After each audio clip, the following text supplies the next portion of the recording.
이웃들은 허락 없이 그의 수영장을 사용했고, 그를 내버려 두라는 모든 요청을 무시했습니다. 하지만 어느 날, 그의 인내심은 무너졌고, 그는 아무도 예상하지 못한 일을 저질렀습니다. 구독하고 댓글로 어디에서 우리를 보고 있는지 알려주세요. 김민주는 새로운 뒷마당 가장자리에 서서 눈앞에 펼쳐진 반짝이는 수영장을 살펴보았습니다. 늦은 오후의 햇살이 물 위로 황금빛을 드리웠고, 그 표면에는 깔끔하게 다듬어진 울타리와 그 위에 맑은 푸른 하늘이 반사되었습니다. 이곳은 그의 성소였고, 수년간의 끊임없는 노력과 개인적인 도전 끝에 얻은 그의 피난처였습니다. 김민준에게 이곳은 단순한 뒷마당이 아니었습니다. 이곳은 그가 수년간 키워온 꿈의 구체화였으며 마침내 현실로 만들어냈습니다. 3년 전 이혼한 후 김민준은 도시 인프라를 전문으로 하는 토목 엔지니어로서 자신의 경력에 뛰어들었습니다. 그는 복잡한 프로젝트를 관리하며 긴 시간 일했습니다. 그의 업무 강도는 개인적인 삶을 위한 시간을 거의 남기지 않았지만 그는 기꺼이 희생했습니다. 그의 초에 승진했을 때 김민준은 자신에게 보상할 때가 되었다고 결심했습니다. 그는 도심에 있는 비좁은 아파트를 팔고 교외로 이사하여 조용한 막다른 길에 있는 넓은 단층 주택을 샀습니다. 그 집에는 그가 원했던 모든 것이 있었습니다. 스테인리스 스틸 가전 제품이 있는 현대식 주방, 높은 천장이 있는 넓은 거실, 그리고 가장 중요한 것은 깨끗한 수영장이 있는 뒷마당이었습니다. 수영장이 결정적인 요인이었습니다. 그것은 그가 일의 요구와 혼자 사는 데 따르는 잔잔한 외로움에서 벗어날 수 있는 평온의 오아시스를 나타냈습니다. 그는 여기서 책을 손에 들고 휴식을 취하는 주말을 상상했고, 필요할 때마다 시원한 물이 그를 수영하도록 초대했습니다. 동네도 이상적으로 보였습니다. 처음 방문했을 때 깔끔하게 관리된 집들이 늘어선 조용한 거리는 환영하는 분위기를 풍겼습니다. 부동산 중개인은 블록 파티, 공동 휴일 축하, 주민들 간의 동지애를 설명하면서 그 커뮤니티가 얼마나 친절한지 강조했습니다. 김민주는 동네의 생명력이 되는 데는 별로 관심이 없었지만 사람들이 서로의 공간을 존중하는 곳에서 사는 것이 마음에 들었습니다.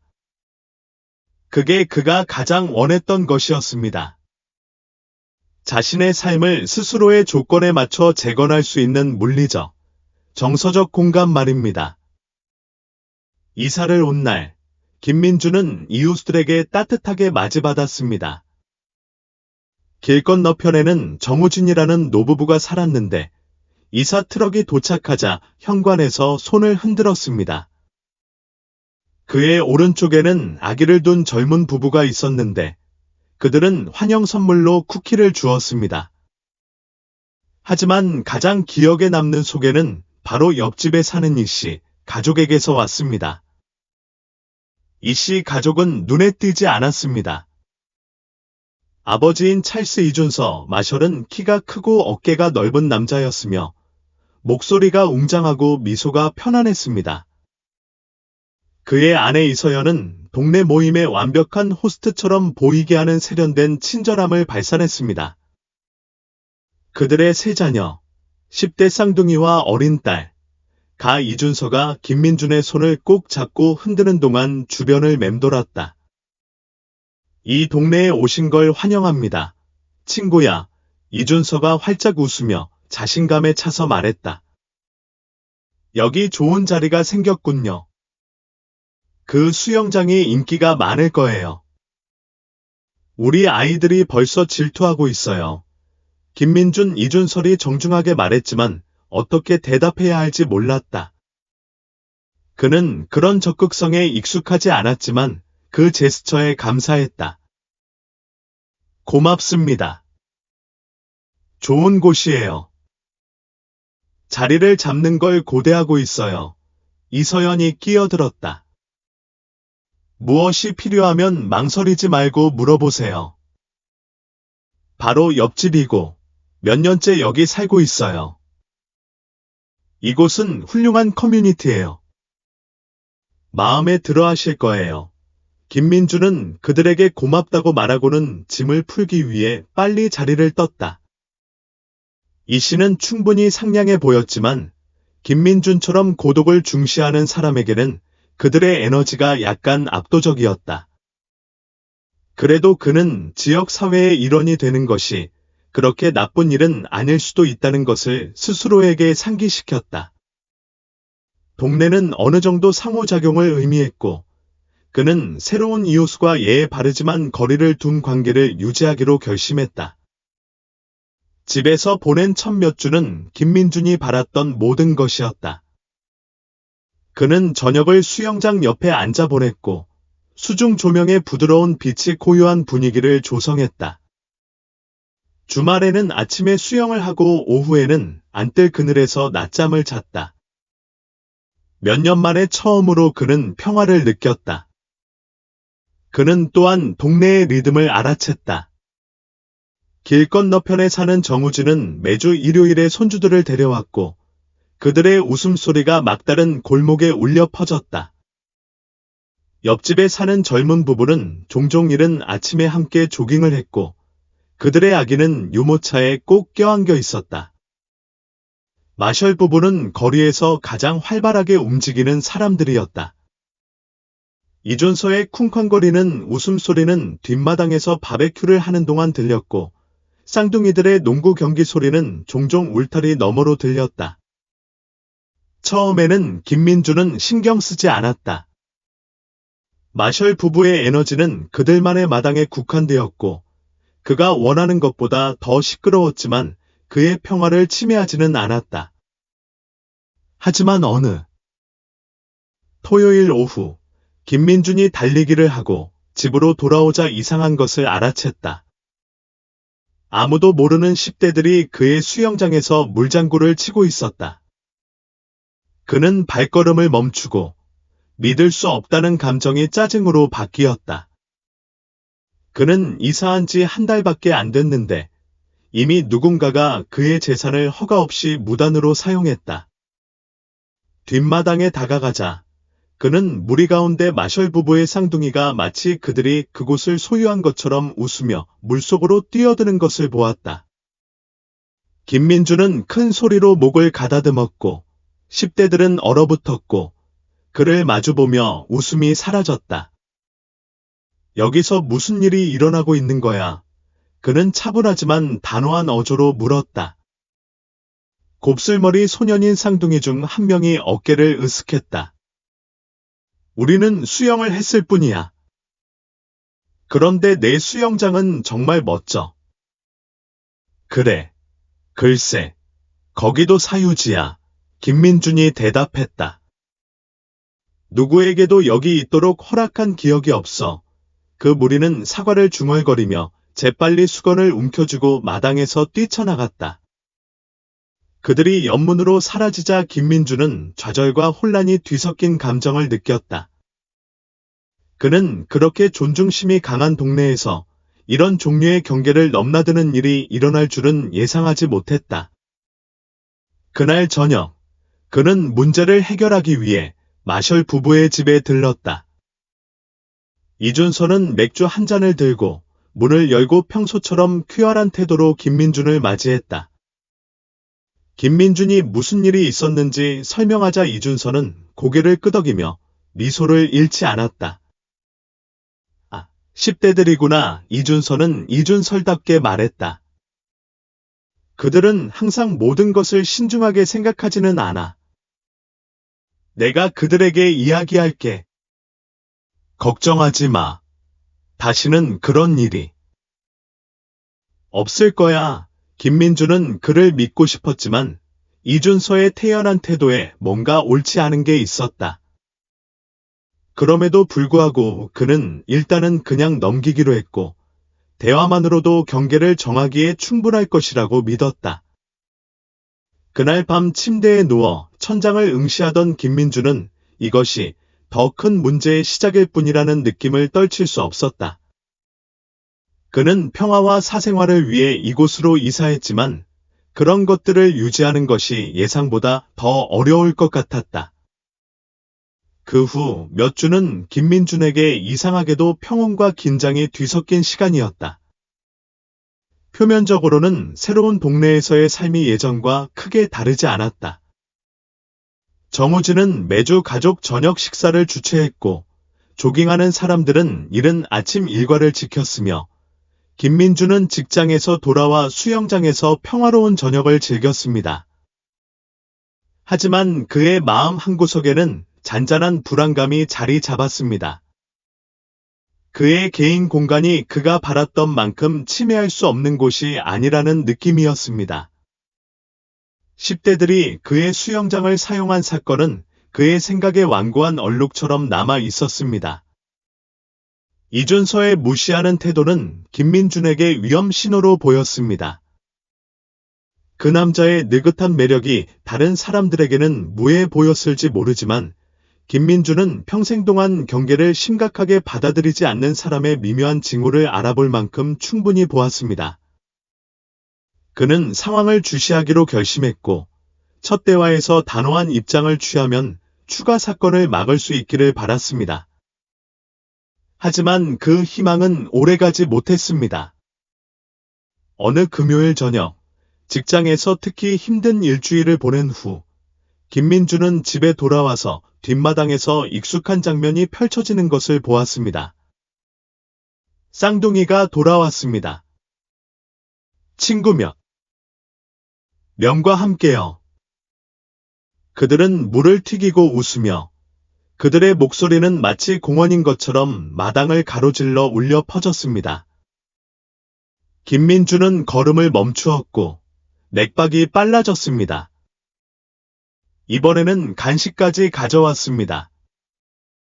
수영장 가구에 흩어져 있는 밝은 색의 칩봉지와 소다 캔이었습니다. 김민준은 인사도 하지 않았습니다.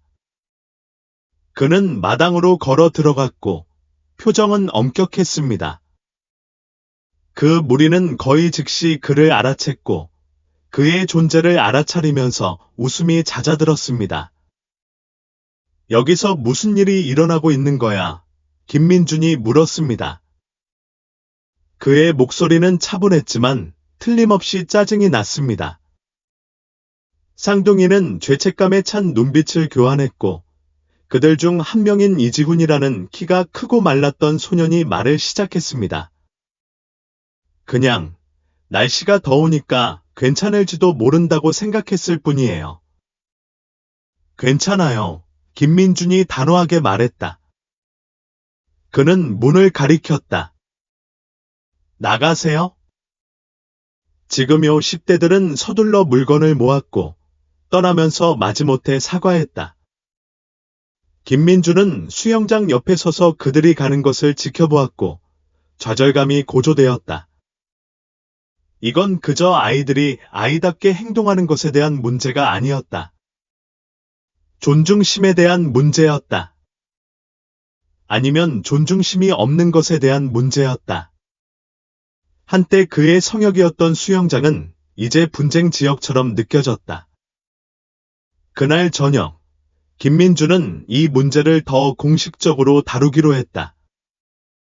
그는 정중하지만 직접적인 메모를 작성하여 이 씨에게 그의 재산은 사유지이며 더 이상 침입하는 것은 용납되지 않을 것이라고 상기시켰다.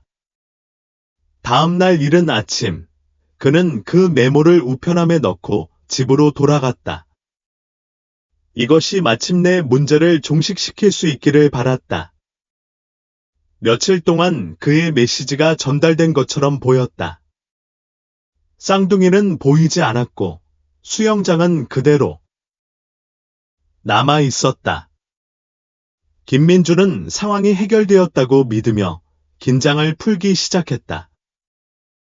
그는 심지어 이웃 몇 명에게 자신을 소개하는 것도 고려했고 친절하면서도 존중하는 관계를 맺고자 했다. 하지만 토요일 오후 바베큐가 왔다. 김민준은 오전 내내 심부름을 했고 정오 무렵 집에 돌아왔을 때 뒷마당에서 흘러나오는 웃음소리와 음악소리가 그를 맞았다. 그의 속이 뒤집혔다. 그는 차를 주차하고 옆문으로 걸어가면서 난간 사이로 들여다보니 본격적인 모임이 진행되고 있었다.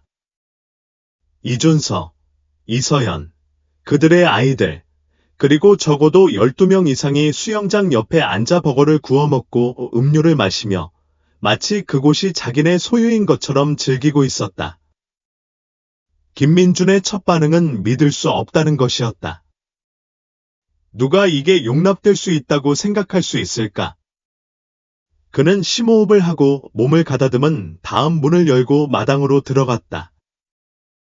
모두가 그를 돌아보며 잠시 장면이 정지했다. 그릴 옆에 서서 집게를 손에 든 이준서는 김민준을 향해 활짝 웃으며 전혀 개의치 않는 표정을 지었다. 안녕, 김민준. 괜찮으시길 바랍니다. 이 아름다운 날을 최대한 활용하고 싶었어요. 당신의 풀장은 너무 좋아서 공유하지 않을 수 없어요.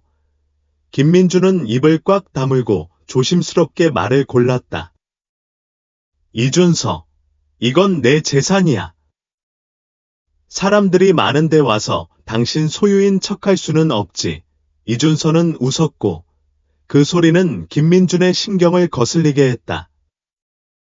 어머, 친구야.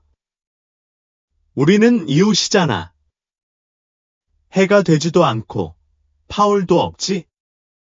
게다가 당신은 그것을 사용하지 않았잖아. 김민준의 인내심이 이미 바닥을 드러낸 채 터져버렸다. 그게 중요한 게 아니야. 여기는 내 집이고 내 공간이야. 너희들 다 나가야 해. 손님들은 불편하게 중얼거리기 시작했고 어색한 눈빛을 교환했다. 이준서의 미소가 흔들렸지만 아주 약간일 뿐이었다. 좋아요. 좋아요. 그는 손을 들어 거짓 항복을 표했다. 흥분할 필요 없어요. 우리가 비우겠습니다. 그들이 실제로 떠나기까지 15분이 더 걸렸고 그동안 김민준은 문 옆에 조용히 서서 팔짱을 끼고 마지막 손님이 다 갈 때까지 움직이지 않겠다는 것을 분명히 했다. 마침내 마당이 비어 있을 때 그는 그 여파를 살폈다. 흩어져 있는 쓰레기, 축축한 수건, 그리고 라운지 의자에 남겨진 반쯤 먹은 음식 접시. 그날 저녁, 김민준은 엉망진창을 치우는 동안 무거운 환멸감이 그를 엄습하는 것을 느꼈다. 그는 평화를 위해, 사생활을 위해, 진정으로 자신만의 삶을 만들 기회를 위해 이곳으로 이사했습니다. 하지만 한 달도 채 지나지 않아 그는 이미 이웃들과의 경계를 지키기 위한 싸움에 갇혔습니다. 이웃들은 경계에 대해 전혀 모르는 듯했습니다. 해가 지고 마당이 고요해지자 김민준은 수영장 가장자리에 앉아 고요하고 물결치는 표면을 처음으로 응시하며 실수를 했는지 궁금해했습니다. 이번에는 안식처 같지 않았습니다. 전쟁터 같았고 김민준은 최악의 상황이 아직 오지 않았다는 불안한 느낌을 떨칠 수 없었습니다. 바베큐 이후의 날들은 조용했지만 김민준에게 평화를 가져다주는 방식은 아니었습니다. 마셜 가족은 떠나라는 그의 요구를 확실한 경계라기보다는 일시적인 좌절로 여기는 듯했습니다. 그 침묵은 다음 폭풍 전의 고요함 같았습니다. 김민준이 그들의 행동에서 미묘한 변화를 알아차리기 시작한 긴장된 대기 기간이었습니다. 이준서는 한때 그가 길을 건널 때마다 퀴활하게 손을 흔들며 인사했지만 이제는 입술을 꼭 다물고 고개를 끄덕일 뿐이었다. 쌍둥이는 눈을 마주치지 않았다. 평소에는 퀴활하고 퀴활한 이서연조차도 우연히 마주치면 차갑게 보였다. 김민준은 안도감을 느껴야 할지 걱정해야 할지 확신할 수 없었다. 한편으로는 더 이상 방해가 없다는 것이 반가운 변화였다. 다른 한편으로는 마셜 부부의 냉정한 태도가 마치 그들이 또 다른 공격을 위해 조용히 재편성하는 것처럼 말하지 않은 무언가를 암시했다. 김민준의 본능은 그에게 경계하라고 말했고, 그는 곧 옳았다는 것이 증명되었다. 다음 사건은 바람이 부는 토요일 아침에 일어났다. 김민준은 하루 중 전반부를 잔디를 깎고 뒷마당 주변의 울타리를 가지치는 데 보냈다. 그는 아이스티 한 잔을 손에 들고 안뜰에 앉아 노동의 결실을 즐겼다. 동네의 조용한 웅성거림은 위안이 되었다. 새들이 지저귀고 멀리서 잔디 깎는 기계가 울리고 근처에서 놀고 있는 아이들의 희미한 수다. 잠시 김민준은 편안함을 느꼈다. 그 순간은 물보라 소리에 산산이 조각났다. 김민준은 얼어붙었고 유리창을 꽉 쥐었다. 사람들이 물속으로 뛰어드는 틀림없는 소리가 수영장에서 들려왔고 폭소가 터져나왔다. 그는 소동의 근원을 향해 돌아서자 배가 가라앉았다. 과연 10대 그룹이 돌아왔다. 그리고 그들은 혼자가 아니었다. 마셜 쌍둥이는 이번에는 더 많은 친구들을 데려왔고 그들은 모두 즉흥적인 풀파티를 열고 있었다. 김민준의 파티오 의자 중 하나에 위태롭게 놓인 휴대용 스피커에서 큰 음악이 울려 퍼졌다. 김민준은 가슴을 꽉 쥐고 서 있었고 좌절과 불신이 뒤섞였다. 이것은 단순한 실수나 오해가 아니었다. 그것은 그의 재산에 대한 노골적인 무시였다. 그는 수영장으로 걸어갔고 그의 그림자는 10대들이 그를 마주보며 돌아서자 물 위로 뻗어 있었다. 무슨 짓을 하는 거야? 김민준이 꾸준하지만 단호한 목소리로 요구했다. 쌍둥이 중 한 명인 이지훈이 말을 하기 전에 그 무리는 긴장한 눈빛을 교환했다. 우리는 당신이 괜찮다고 생각했어. 그는 말했다. 그의 어조는 반쯤 사과하는 듯, 반쯤 방어적인 듯했다. 그냥 수영장일 뿐이야. 친구야. 김민준의 인내심은 바닥을 드러냈다. 내 수영장이야. 그는 날카롭게 말했다. 그리고 내 허락 없이는 사용할 수 없다는 걸 아주 분명히 했어. 나가. 지금 당장 그 무리는 잠시 논쟁할지 말지 고민하는 듯 주저했지만 김민준의 흔들리지 않는 표정은 협상의 여지를 거의 남기지 않았다. 그들은 속으로 중얼거리며 수영장에서 나와 수건과 소지품을 챙겼다. 스피커에서 큰 딱딱거리는 소리가 났고 누군가가 서둘러 스피커를 껐다. 그들이 연문으로 나가자 김민준은 이지훈이 친구 중 한 명에게 그 녀석은 정말 짜증나라고 중얼거리는 것을 보았다.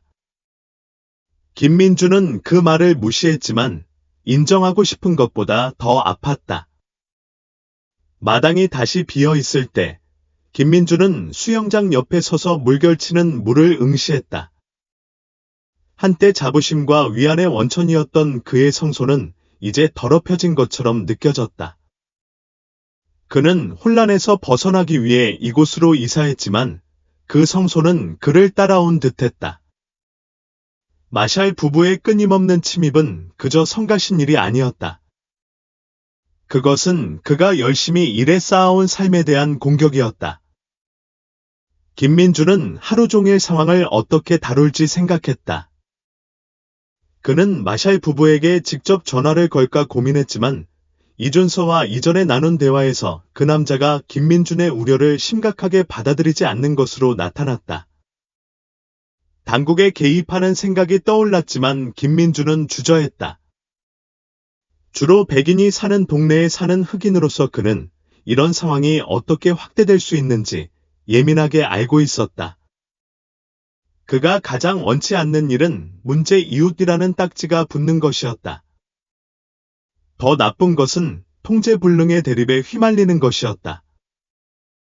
대신 김민준은 모든 것을 기록하기로 했다. 그는 각 사건에 대한 기록을 남기기 시작했고, 날짜, 시간, 그리고 무슨 일이 일어났는지 자세히 기록했다. 그는 심지어 집 구석에 작은 보안 카메라를 설치해서 뒷마당을 은밀하게 감시했다. 마셜 부부가 계속해서 자신의 경계를 넘나든다면 그는 자신의 주장을 뒷받침할 증거가 필요했다. 그 다음 주말에 또 다른 확대가 있었다. 김민주는 식료품점에서 집으로 돌아와 이준서와 그의 친구들이 수영장 옆에 앉아 맥주를 손에 들고 있는 것을 보았다. 그들은 휴대용 그릴을 가져와서 공원인 것처럼 김민준의 파토에서 버거를 뒤집고 있었다. 지글지글 끓는 고기 냄새가 공기를 가득 채웠다. 염소 냄새와 섞여 거의 초현실적인 대조를 이루는 김민준이 주먹을 꽉 쥐고 무리에게 다가갔다. 이준서는 첫 만남 때와 같은 무장해제 하는 미소로 그를 맞이했다. 안녕, 김민준. 괜찮으시길 바랍니다.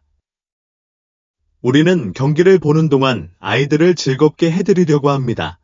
김민준의 목소리는 차가웠다. 괜찮아요. 이준서. 전에도 말했잖아요. 여기는 제 소유지예요. 마음만 먹으면 언제든 여기 올 수 없어요. 이준서의 미소는 흔들리지 않았지만 편히 쉬세요. 친구. 우리는 놀러 온 이웃일 뿐이에요. 해가 되는 것도 나쁜 짓도 없어요. 라고 대답하면서 그의 어조에는 날카로움이 있었다. 김민주는 심호흡을 하며 침착함을 유지하려고 했었다. 이건 토론 대상이 아니야. 너랑 내 친구들은 지금 당장 떠나야 해. 그룹이 서로 시선을 교환하자 긴장감이 느껴졌다. 마침내 이준서는 손을 들어 거짓 항복을 했다. 좋아. 좋아. 우리는 비우자. 소란을 피울 필요 없어. 그들이 짐을 챙기고 떠나는데 거의 30분이 걸렸다. 그들이 떠난 후 김민주는 빈병, 구겨진 냅킨, 그리고 연기 냄새가 가득한 마당만 남게 되었다. 그는 엉망진창을 치우면서 분노와 피로가 뒤섞인 감정에 휩싸였다. 그는 계속 이렇게 살 수 없었다. 끊임없이 초조해하며 다음 침입을 기다렸다. 무언가가 바뀌어야 했다. 그날 밤, 김민주는 깨어있는 채로 천장을 응시했다. 그는 갇힌 것 같았고, 원하지 않았지만 무시할 수 없는 싸움에 휘말렸다. 마셜은 분명히 그의 경계를 존중하지 않았고, 정중한 대화로는 그것을 고칠 수 없었다. 그는 자신의 공간에 대한 소유권을 주장할 다른 방법을 찾아야 했습니다. 그의 집은 출입금지 구역이라는 것을 단번에 분명히 보여줄 수 있는 방법이었습니다. 시간이 흐르면서 그의 머릿속에서 한 가지 아이디어가 형성되기 시작했습니다. 그것은 관습에 얽매이지 않았고, 어쩌면 약간 위험할 수도 있었지만, 마셜이 무시할 수 없는 메시지를 보낼 수 있는 잠재력이 있었습니다. 김민주는 갈등을 원하지 않았습니다. 하지만 그들이 강요한다면 그는 평화를 위해 싸울 준비가 되어 있었습니다. 월요일 아침까지 김민주는 마음을 정했습니다. 지난 주말의 사건으로 인해 그는 단호하게 행동할 수밖에 없었습니다. 마셜이 여러 차례 경고한 후에도 그의 경계를 존중하지 않는다면 그는 창의력을 발휘해야 했습니다. 대립은 그의 스타일이 아니었습니다. 그는 미묘하지만 효과적인 해결책을 선호했고 더 이상 논쟁할 여지가 없었습니다. 직장에서 드물게 조용한 시간을 보내는 동안 책상에 앉아 김민주는 조사를 시작했습니다. 토요일 늦은 밤 침대에 누워 수영장 옆 장면을 머릿속으로 계속 되뇌던 중 아이디어가 떠올랐습니다. 그는 당국에 개입하거나 상황을 공개적으로 적대시하는 지경으로 확대하고 싶지 않았습니다. 대신 그는 직접적인 충돌 없이 자신의 공간을 되찾을 수 있는 무언가, 즉 마셜에게 수영장이 그들의 것이 아니라는 것을 분명히 보여줄 무언가가 필요했습니다. 그의 생각은 수영장 유지관리로 옮겨갔습니다. 그는 수년에 걸쳐 수영장을 깨끗하고 안전하게 유지하는 기본 사항을 배웠지만 이제 그 주제에 더 깊이 파고들었습니다. 그는 물의 화학, 염소 수치, pH 균형에 대한 기사를 하나하나 읽으며 무해하면서도 메시지를 보낼 만큼 극적인 솔루션을 찾았습니다. 얼마 지나지 않아 그는 자신이 찾던 것을 정확히 찾았습니다. 바로 과염소화입니다. 그것은 박테리아와 조류를 죽이기 위해 물에 많은 양의 염소를 첨가하는 일반적인 수영장 유지관리 프로세스였습니다. 제대로 하면 물이 일시적으로 흐릿하고 매력적이지 않아 며칠 동안 수영장을 사용할 수 없게 됩니다. 수영장 관리에 익숙하지 않은 사람에게는 화학적 재앙처럼 보일 수 있습니다. 무해하지만 두려운 일입니다. 김민준의 계획은 간단했습니다. 그는 마셜이 다시는 수영장을 사용하려 하지 않을 장면을 만들어낼 것입니다. 그는 심지어 시각적 효과를 높이기 위해 무해한 발포제를 추가하는 것도 고려했습니다. 목표는 누군가를 물리적으로 놀라게 하는 것이 아니라 오랫동안 아무도 그의 부지에 접근하고 싶어 하지 않을 만큼의 광경을 만드는 것이었습니다. 그 다음 며칠 동안 김민준은 필요한 물품을 모았습니다. 그는 마을 외곽에 있는 수영장 용품점을 방문하여 염소 과립이 들어있는 대용량 용기와 테마, 수영장 파티에서 자주 사용되는 발포제를 구입했습니다. 그는 또한 스턴트 후 수영장 물이 정상으로 돌아올지 확인하기 위한 테스트 키트를 구입했습니다. 모든 것을 신중하고 체계적으로 수행해야 했습니다. 김민준은 자신이 유지하기 위해 열심히 노력한 수영장을 망칠 위험을 감수할 생각이 없었다. 매일 저녁 퇴근 후 그는 계획을 세부적으로 조정했다. 그는 원하는 효과를 내기 위해 필요한 화학 물질의 정확한 비율을 조사했고 거품이 수영장 표면을 손상시키지 않는지 확인하기 위해 양동이에서 소규모 테스트를 했다. 목요일 밤이 되자 그는 모든 것이 준비되었다고 확신했다. 남은 것은 적절한 순간을 기다리는 것뿐이었다. 김민준은 오래 기다릴 필요가 없었다. 토요일 오후, 태양이 정점에 도달했을 때 김민준은 식료품점에서 집으로 돌아왔고 이제는 익숙해진 웃음소리와 음악소리가 뒷마당에서 들려왔다. 그는 차도에서 멈춰서서 스티어링 휠을 꽉 잡으며 심호흡을 했다. 이번에는 화가 나거나 놀라지 않았다. 그는 준비가 되어 있었다. 그는 차를 주차하고 식료품을 주방에 내린 다음 차고에 조심스럽게 보관해 두었던 물품을 꺼냈다. 한 손에는 염소 과립이 든 작은 양동이, 다른 한 손에는 발포제를 든 김민준은 뒷마당으로 걸어갔다. 기대와 결의가 뒤섞인 심장이 두근거리며 김민준은 문으로 다가갔다. 그는 잠시 멈춰서서 그 광경을 감상했다. 마샬 부부는 최소 12명 이상의 다른 사람들과 함께 총력을 다하고 있었다. 이준서는 휴대용 그릴 옆에 서서 버거를 뒤집고 있었고 이서연은 음료를 나눠주었다. 쌍둥이와 친구들은 수영장에서 물장난을 했고 누군가는 창문을 흔들 정도로 큰 소리로 팝 음악을 틀어놓은 스피커를 설치했다. 김민준은 문을 열고 안으로 들어갔다. 처음에는 아무도 그를 알아차리지 못했다. 너무 흥청망청 놀아서 그의 존재를 알아차리지 못했기 때문이다. 그는 의도적으로 수영장으로 걸어가 양동이와 발포제를 물가에 내려놓았다. 마침내 이준서는 그를 알아차렸다. 아, 김민준. 이준서는 맥주를 들어 건배를 했다. 파티에 참여하게 되어서 기쁘다. 음료수 한잔하고 편히 쉬렴. 친구야. 김민주는 그를 무시했다. 그는 아무 말 없이 수영장 옆에 무릎을 꿇고 염소 과립을 물에 퍼넣기 시작했다.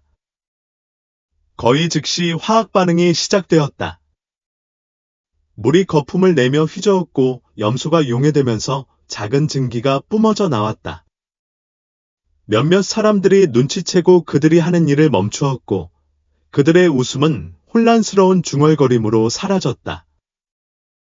그는 뭘 하는 거야? 기서연이 걱정스러운 목소리로 물었다. 김민주는 일어나서 거품제를 꺼냈다. 그는 천천히, 의도적으로 그것을 수영장에 부었고 물이 거품을 내기 시작하는 것을 지켜보았다. 두껍고 하얀 거품이 수면으로 올라와 빠르게 퍼져서 수영장 전체가 거품층으로 뒤덮였다. 한때 맑았던 물은 탁하고 매력적이지 않은 회색으로 변했다. 이제 모든 사람이 멍하니 수영장을 응시하고 있었다.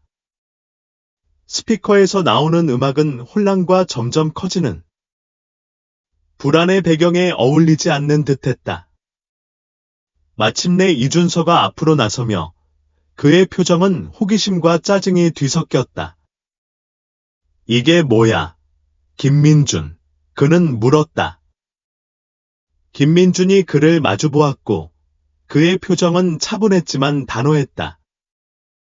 수영장 관리입니다. 그는 간단히 말했다. 지금은 수영하기에 물이 안전하지 않습니다. 아마 나가시는 게 좋을 겁니다. 이준서는 턱을 꽉 다물었고 잠시 동안 그는 말다툼을 할 것 같았다. 하지만 김민준 뒤에서 거품이 부글부글 끓는 수영장을 보자 그의 자신감이 싹 사라지는 듯했다. 그는 손님들을 돌아보았는데 많은 손님들이 이미 짐을 챙기고 집으로 가는 것에 대해 중얼거리고 있었다. 이서연은 이준서의 팔에 손을 얹었다.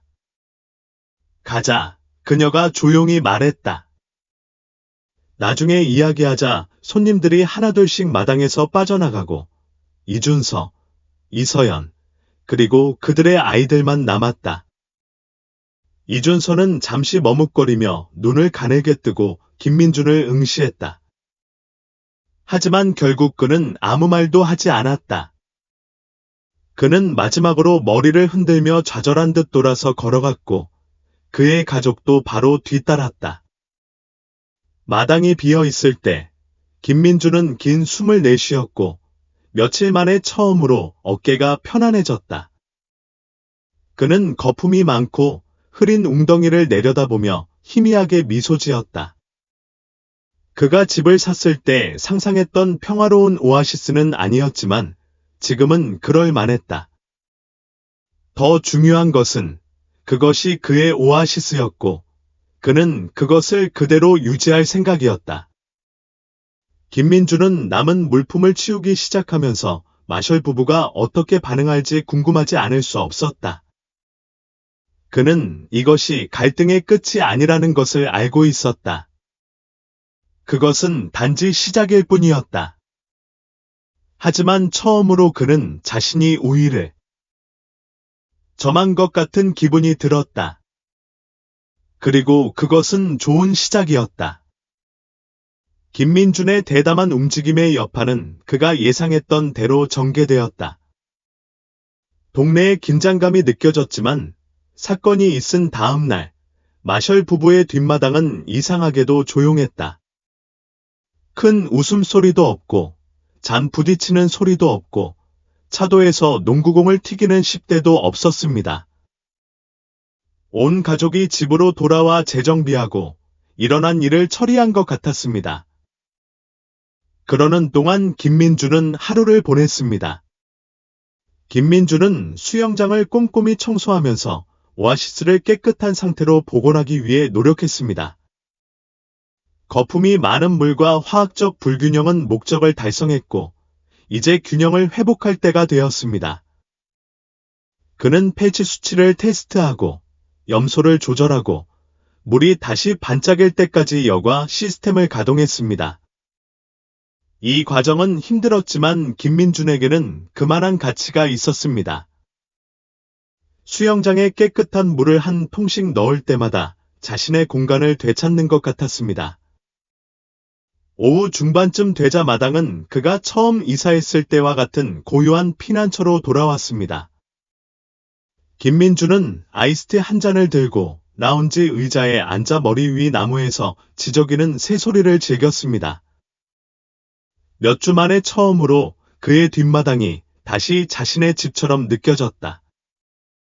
그 평화는 월요일 아침까지 지속되었다. 김민준은 커피를 마시며 이메일을 읽고 있었는데 초인종이 울리는 소리가 들렸다. 머그잔을 내려놓고 문으로 걸어가 문을 열자 이준서가 현관에 서 있었다. 그 남자의 자세는 긴장되어 있었다. 팔짱을 끼고 턱을 꽉 다물고 있었다. 평소의 퀴어한 태도는 사라지고 차갑고 계산적인 태도로 바뀌었다. 좋은 아침이야. 이준서 김민준이 차분하게 말하며 표정은 중립적이었다. 이야기해야겠어. 이준서가 퉁명스러운 어조로 말했다. 무슨 얘기야? 기준서의 눈이 가늘어졌다.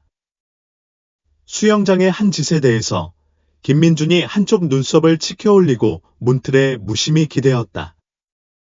내 수영장의 한 짓 말이야. 기준서의 콧구멍이 벌어졌다. 나랑 장난치지 마. 김민준. 네가 한 그 장난이 내 주말을 망쳤어.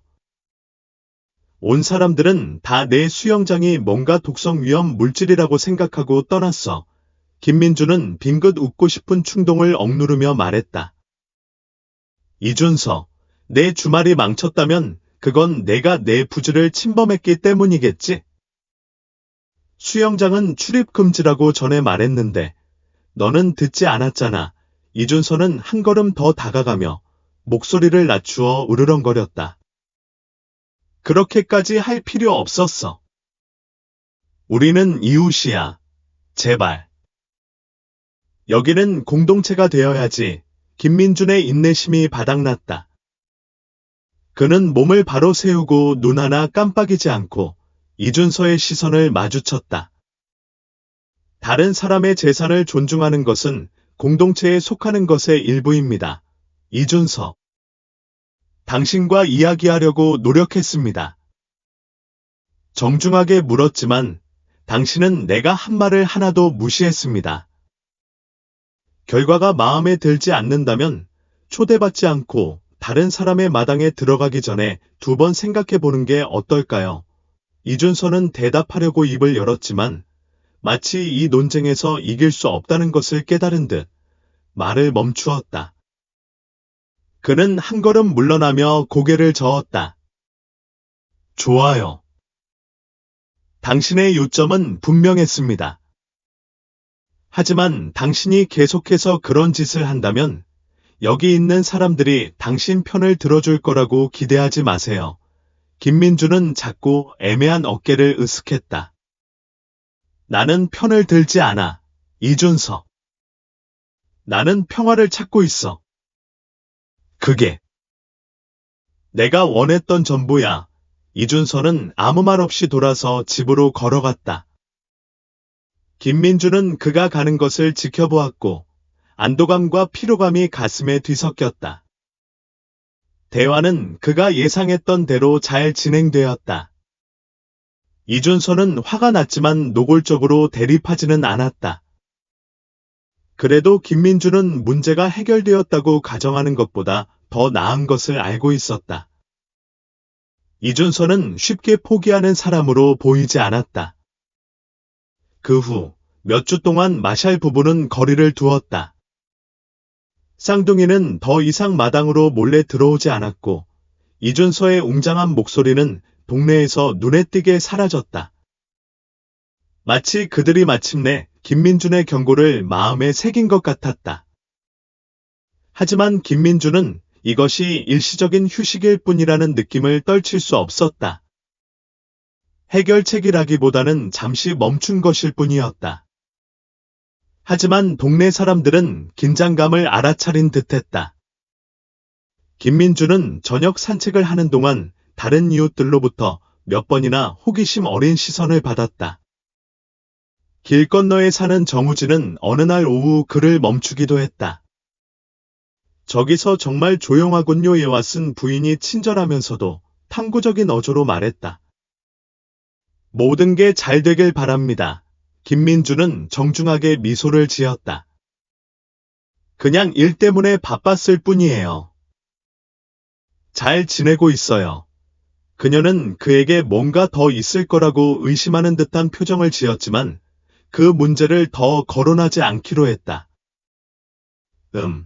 뭔가 필요하면 우리를 어디서 찾을 수 있는지 알잖아. 김민주는 그녀에게 고맙다고 말하고 산책을 계속했다. 지원에 감사하면서도 동네에서 떠돌고 있는 소문을 조심했다. 그는 마셜 부부와의 공경에 다른 사람을 끌어들이고 싶지 않았다. 이것은 그가 처리해야 할 문제였고, 그는 혼자서 이 문제를 해결해야 했다. 긴장은 2주 후에 최고조에 달했다. 김민주는 어느 날 저녁 거실에서 휴식을 취하고 있었는데 문을 두드리는 큰 소리가 들렸다. 문을 열자 이서연이 현관에 서 있었고 그녀의 표정은 좌절과 사과가 뒤섞여 있었다. 김민준, 이야기할 수 있을까? 그녀가 물었다. 그녀의 목소리는 남편의 목소리보다 부드럽지만 그렇다고 해서 덜 긴박한 것은 아니었다. 김민주는 옆으로 비켜서 그녀에게 들어오라고 손짓했다. 그들은 식탁에 앉았고 잠시 동안 두 사람 모두 말을 하지 않았다. 이서연은 손을 움직이며 방 안을 둘러보았다. 적절한 말을 찾듯 그녀는 마침내 말했다. 우리 사이가 긴장된 건 알아요. 이준서가 가끔 좀 지나치긴 하지만 이 상황이 걷잡을 수 없게 됐어요. 아이들은 왜 수영을 못하는지 이해하지 못하고 이준서는 당신이 우리를 골라내는 것 같다고 생각해요. 김민주는 심호흡을 하고 침착함을 유지했다. 이서연, 나는 누군가를 골라내는 게 아니야. 내 재산을 보호하고 있어. 이준서와 이야기를 시도했지만 그는 듣지 않아. 나는 참을성 있게 참았지만 이제 그만이야. 이서연은 천천히 고개를 끄덕였고 그녀의 표정은 부드러워졌다. 알아요. 정말요. 그리고 이준서와 다시 이야기할게요. 그냥 우리가 이 문제를 극복할 수 있기를 바랄 뿐이에요. 우리는 이웃이잖아요. 김민주는 대답하기 전에 망설였다. 나도 그렇게 하고 싶어. 이서연아. 하지만 경계부터 시작해야 해. 이준서와 아이들이 내 공간을 존중한다면 더 이상 문제가 없을 거야. 이서연은 희미하게 웃었다. 괜찮아. 최선을 다하게 그녀가 떠난 후 김민주는 혼자 테이블에 앉아 생각을 맴돌았다. 그는 상황이 나아질 수 있고 이준서가 마침내 자신의 경계를 존중하는 법을 배울 것이라고 믿고 싶었다. 하지만 그의 마음 뒤에서 작은 목소리가 그에게 경계를 낮추지 말라고 경고했다. 갈등은 가라앉았을지 몰라도 아직 끝나지 않았다. 아직은. 이서연이 찾아온 후의 나날은 이상하게도 평화로웠다. 실연이 시작된 이래 처음으로 김민주는 집으로 돌아오는 평온함을 느꼈다. 이준서가 자신의 경계를 존중하려고 노력하는 듯했다. 쌍둥이는 더 이상 경계선 근처에서 시간을 보내지 않았고 이준서의 시끄러운 목소리는 더 이상 막다른 골목에 울려 퍼지지 않았다. 시끄러운 주말 바베큐도 멈췄습니다. 가족이 김민준의 경고와 행동을 진지하게 받아들인 것 같았습니다. 아니면 적어도 계속 밀어붙이는 게 귀찮을 거라고 결정한 것 같았습니다. 김민준은 이 기회를 이용해 자신의 공간을 완전히 되찾았습니다. 그는 주말을 보내며 뒷마당을 손질했고, 처음 집을 샀을 때 상상했던 안식처로 복원했습니다. 파티오 가구는 청소하고 재배치했고, 잔디는 꼼꼼하게 다듬었고, 수영장은 수정처럼 맑은 완벽함으로 돌아왔습니다. 물가에 앉아 차가운 음료를 손에 든 김민주는 마침내 성취감을 느꼈다. 그의 뒷마당이 다시 그의 것이 되었다. 그러나 겉으로는 평화로워 보이지만 그는 여전히 불안함을 떨칠 수 없었다.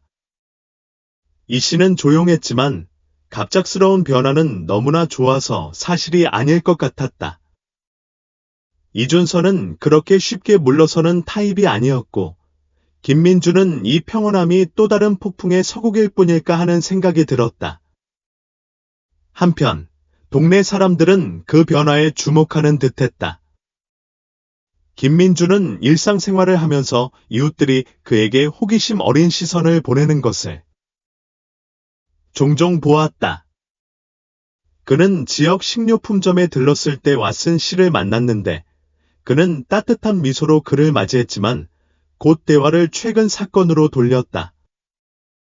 최근에 당신 쪽에서는 꽤 조용했군요. 왓슨 씨가 가볍지만 탐구적인 어조로 말했다. 이 씨와 잘 지내고 있나요? 김민주는 얼마나 말해야 할지 몰라 망설였다. 괜찮아요. 그는 조심스럽게 말했다. 우리가 이해에 도달한 것 같아요. 좋은 소식이네요. 왓슨 씨가 대답했지만 그의 눈빛은 그가 완전히 확신하지 못하는 듯했다. 이준서는 약간 고집이 세지만 나쁜 사람은 아니에요. 그저 그를 어떻게 다룰지 알아내는데 시간이 걸릴 뿐이에요. 김민주는 억지로 미소를 지으며 정중하게 고개를 끄덕인 후 주제를 바꾸었다. 그는 동네 소문을 부추기는 데는 관심이 없었지만 대화는 그에게 이 씨와의 불화가 주민들 사이에서 화제가 되었다는 잔잔한 느낌을 남겼다. 그날 저녁, 김민주는 자신의 파토에 앉아 태양이 지평선 아래로 내려가는 것을 바라보며 수영장을 바라보았다. 그는 지난 몇 주 동안 일어난 모든 일을 생각했다. 동네로 이사 온 것에 대한 그의 초기 설렘, 이 씨에 대한 점점 커지는 좌절, 그리고 자신의 공간을 보호하기 위해 취한 과감한 조치. 그는 자신의 행동을 후회하지는 않았지만 갈등이 그에게 끼친 피해를 무시할 수 없었다. 그의 인생에서 평화로운 새로운 장이 되어야 할 것이 경계를 둘러싼 싸움으로 바뀌면서 그는 지치고 조심스러워졌습니다. 몇 주가 지나면서 동네의 긴장이 완화되기 시작했습니다. 이 씨는 거리를 두었지만 정중했고 길이 교차할 때마다 고개를 끄덕이거나 정중하게 손을 흔들었습니다. 김민주는 일상을 이어가며 고요함을 즐기고 정상적인 감각을 회복했습니다. 하지만 그 경험은 그를 변화시켰습니다. 그는 자신이 더 조심스러워지고 이웃과의 상호작용에 더 조심스러워졌다는 것을 깨달았습니다. 고요한 교회 생활에 대한 꿈은 약간 흐릿해졌고 복잡한 사회적 역학을 헤쳐나가는 현실에 의해 그 가장자리가 둔해졌습니다. 어느 토요일 아침, 김민준이 파토에서 커피를 마시던 중 특이한 것을 알아챘습니다. 이준서는 자신의 뒷마당에 홀로 서 있었고 그의 시선은 그들의 부지를 나누는 울타리에 고정되어 있었습니다. 잠시 후 그는 울타리에 다가가 목을 가다듬었고 김민준의 주의를 끌었습니다. 야, 이준서가 불렀는데 평소에 뻔뻔함이 없는 목소리였다. 잠깐 시간 있어. 김민준은 커피를 내려놓고 울타리로 걸어가기 전에 망설였다. 뭐야? 이준서는 목덜미를 문지르며 평소와는 달리 어색해 보였다. 이봐. 그냥 말하고 싶었어. 어쩌면 우리가 잘못된 발걸음을 내딛었을 수도 있어. 우리가 골칫거리였을 거 알아. 왜 화가 났는지 알겠어. 수영장이 너에게 얼마나 큰 의미가 있었는지 몰랐던 모양이구나. 김민주는 이준서의 얼굴을 살피며 진심이 아닌 부분이 없는지 살폈다. 놀랍게도 그 남자는 진심인 듯했다. 평소의 건방진 미소는 망설이는 표정으로 바뀌었다. 보상하려는 노력의 표현이었다. 그렇게 말씀해 주셔서 감사합니다. 김민준이 조심스럽게 대답했다. 저는 이곳을 위해 열심히 일했을 뿐이고 그걸 이해해 주시길 바랐습니다. 이준서는 고개를 끄덕였다. 알겠습니다. 알겠습니다. 그리고 지금부터는 아이들이 당신 마당에 들어오지 않도록 하겠습니다. 더 이상 초대받지 않은 풀파티는 없을 겁니다. 약속합니다. 두 남자는 잠시 침묵 속에 서 있었고 그들 사이의 긴장은 마침내 사라지기 시작했다. 김민주는 아직 이준서를 전적으로 믿을 준비가 되어 있지 않았지만 이것이 올바른 방향으로 나아가는 한 걸음이라는 것을 느낄 수 있었다. 고맙습니다. 김민준이 마침내 말했다. 정말 큰 의미가 있습니다. 이준서는 가볍게 미소를 지은 후 돌아서 집으로 돌아갔다. 김민주는 그가 가는 것을 지켜보며 조심스러운 안도감을 느꼈다. 완벽한 해결책은 아니었지만 시작이었다. 그 후 며칠 동안 김민주는 마셜 부부의 행동에 미묘한 변화가 있음을 알아챘다. 쌍둥이는 그를 보자마자 정중하게 인사했고 이서연은 차에서 손을 흔들며 차도에서 내렸다. 이준서는 어느 날 오후 평화 제안으로 맥주 6팩을 들고 들렀다. 그들은 정확히 친구는 아니었지만 한때 그들의 관계를 정의했던 적대감은 천천히 상호 존중으로 대체되고 있었다. 김민주는 최악의 상황이 마침내 지나갔기를 바랐다. 오랫동안 그를 피해 다녔던 고요함이 이제 현실로 느껴졌고 이사한 후 처음으로 그는 진정으로 집에 있는 것 같은 느낌을 받기 시작했다. 김민준과 이준서가 잠정적으로 휴전한 지 한 달이 지났다. 이웃은 평소의 리듬으로 돌아왔습니다. 울타리 너머로 수다를 떨고 있는 가족들, 조용한 거리에서 자전거를 타는 아이들, 구운 음식 냄새로 가득 찬 주말 바베큐. 김민주는 처음 이사했을 때 상상했던 삶으로 편안하게 휴식을 취하고 있었습니다. 마셜 부부는 약속을 지켰습니다. 더 이상 그의 마당에 초대받지 않은 손님이 오지 않았고 막다른 골목에서 늦은 밤 파티가 울리지 않았습니다. 평화는 얻은 것 같았고 김민주는 그것을 소중히 여겼습니다. 하지만 떨쳐낼 수 없는 잔잔한 생각이 있었습니다. 마셜 부부와의 갈등은 가라앉았지만 그와 이웃 사이의 거리는 여전히 남아 있었습니다. 그는 은둔자로, 더 나쁘게는 문제를 일으키는 사람으로 여겨지고 싶지 않았습니다. 그 격차를 메우는 아이디어는 몇 주 동안 그의 마음속에서 싹트고 있었고 많은 고려 끝에 그는 해결책을 결정했습니다. 이웃 바베큐. 김민준의 결정은 사회적인 것만큼이나 실용적이었습니다. 자신의 조건에 맞춰 모임을 주최하면 그는 이웃들에게 자신이 커뮤니티와 연결에 열려 있다는 것을 보여주면서도 명확한 경계를 설정할 수 있었습니다. 그것은 비유적으로 말해서 울타리를 고치는 방법이었고 그 과정에서 호의를 쌓을 수도 있었습니다. 행사 전 토요일, 김민주는 하루 종일 준비하는 데 시간을 보냈습니다. 그는 안뜰을 닦고, 그릴을 닦고, 버거, 핫도그, 구운 야채, 몇 가지 반찬 등 단순함과 맛의 균형을 맞춘 메뉴를 신중하게 계획했습니다. 그는 심지어 기억할 수 있는 모든 모임에서 인기를 끌었던 가족의 레시피인 어머니의 유명한 감자 샐러드를 한 배치 만들었습니다. 김민주는 거리의 이웃들에게 직접 초대장을 전달하여 가볍고 환영하는 분위기를 유지했습니다. 그는 정우진, 옆집의 젊은 부부, 그리고 지나가면서 이야기를 나눈 다른 몇몇 사람을 초대했습니다. 그는 마셜 부부의 집에 도착했을 때 문을 두드리기 전에 잠시 주저했습니다. 이서연이 조심스럽지만 정중한 표정으로 대답했습니다.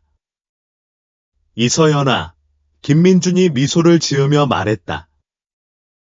내일 오후에 바비큐 파티를 열 예정인데 너와 내 가족이 와줬으면 좋겠어. 리셋할 기회잖아. 알지? 기서연은 눈을 깜빡이며 놀란 듯했다가 미소를 지었다. 좋은 생각이네. 고맙구나. 김민준. 이준서한테 알려줄게. 날씨가 화창하고 바람이 살짝 불었다. 김민준은 넉넉한 좌석이 있는 테이블을 차리고 음식을 펼쳐놓고 심지어 쿨러에 차가운 음료를 가득 채웠다.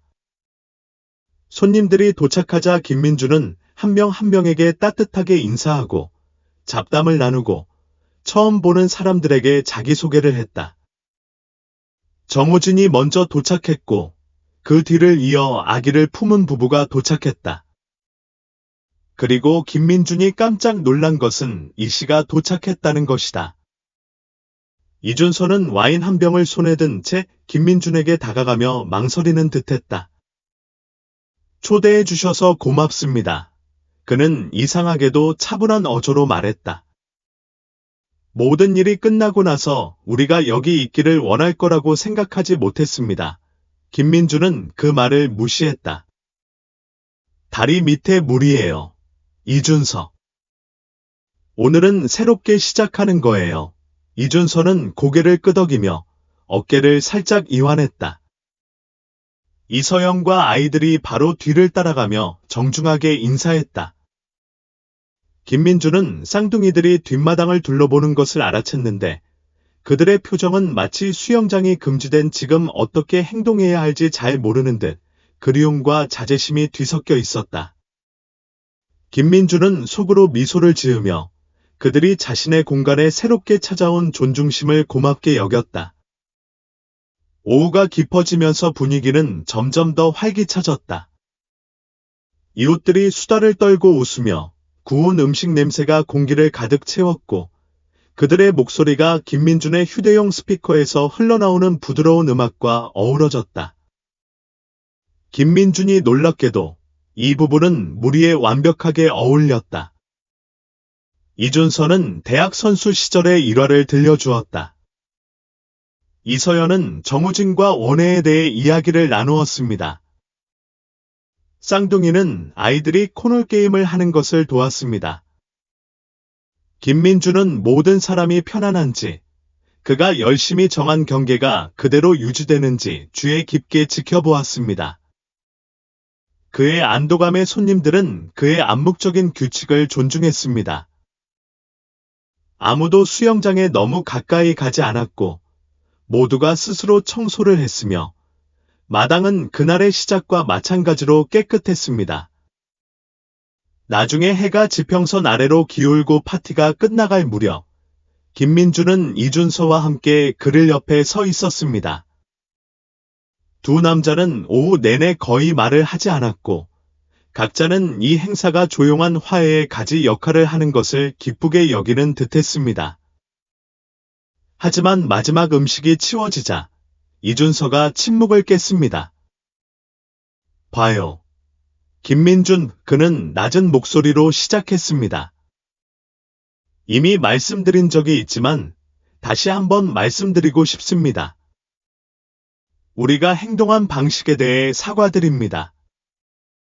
우리는 당신의 공간을 존중하지 않았고 그것은 잘못된 일이었습니다. 김민준은 이준서의 어조에 담긴 진심에 놀라 그를 마주보았다. 고맙습니다.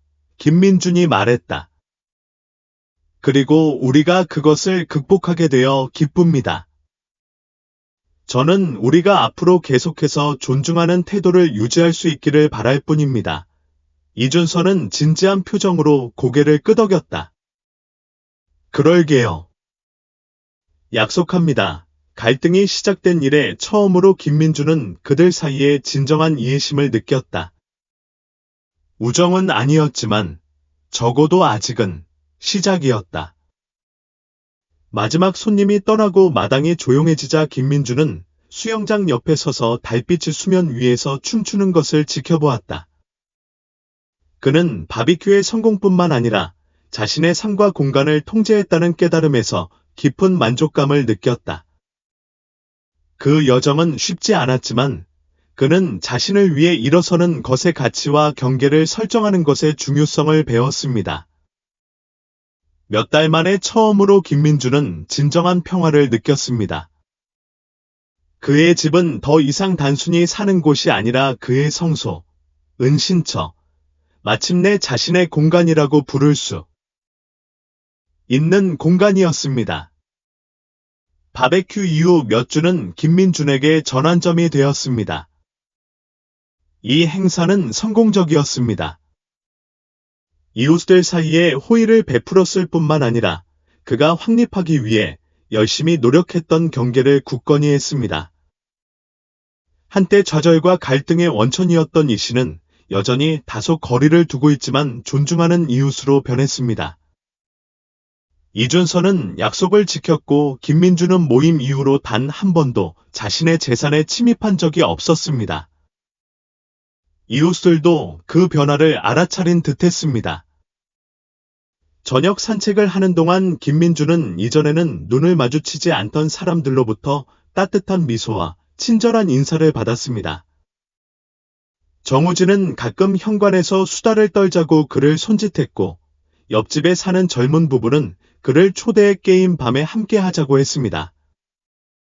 김민주는 포함되는 것을 별로 신경 쓰지 않았지만 그는 상호작용과 고립에 대한 필요성 사이에서 균형을 맞추는 데 주의했습니다.